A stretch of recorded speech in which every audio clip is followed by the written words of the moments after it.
Və sonra Əbu Hüreyrə başqa bir hədisini gətirir İmam Buxari. Deyir ki, Peyğəmbər s.ə.v qul ölərsə bütün əməli dayanar. Üç şeydən başqa.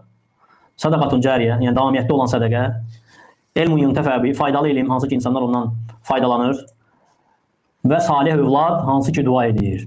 Fikir versək, Peyğəmbər buyurur ki, qul öləndə əməli dayanar. Yəni əməlinin faydasını görməz artıq.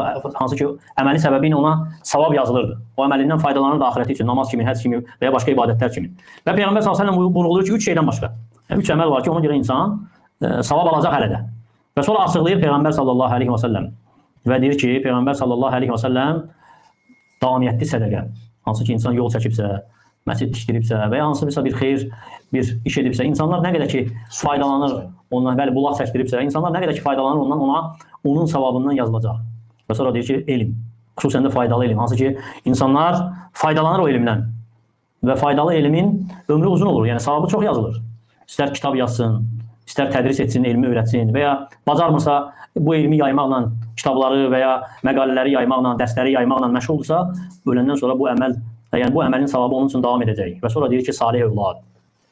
Ne üçün salih övlad? Çünki ata-ana səbəbdir onun dünyada gəlməsində. Ona görə Peyğəmbər s.ə.v buyurur ki, nə yemişsə sizin qazancınızdır və övladlarınız da sizin qazancınızdır. Ona görə bu hədis dəlildir ki, övlad dua edərsə valideyn üçün Allah Teala qəbul edər o duanı.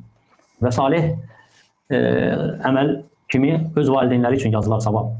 Hədis çağırışdır ata-anaya, həmçinin övladlara.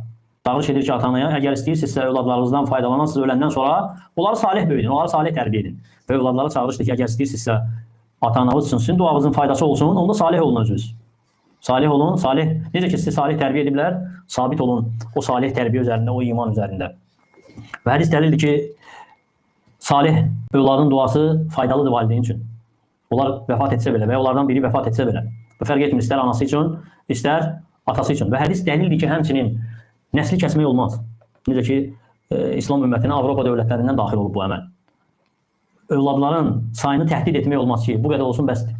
Biz bilirik ki, Peyğəmbər s.ə.v buyurub ki, müsəlmanların övladlarının çox olması fəxrdir onun üçün. Qiyamət günü fəxr edəcək. Ona görə deyir ki, təzəvvəcül vadud əl-vəlud. Çox sevən, çox dünyaya uşaq gətirən qadınlarla evlənir. Mən qiyamət günü sizinlə fəxr edəcəm. Və bu hədis dəlالət edir ki, çox övladın olması faydadır valideynləri üçün. Hər biri dua etsə, nə qədər savaba nail olur, nə qədər savab hasil olur valideynləri üçün.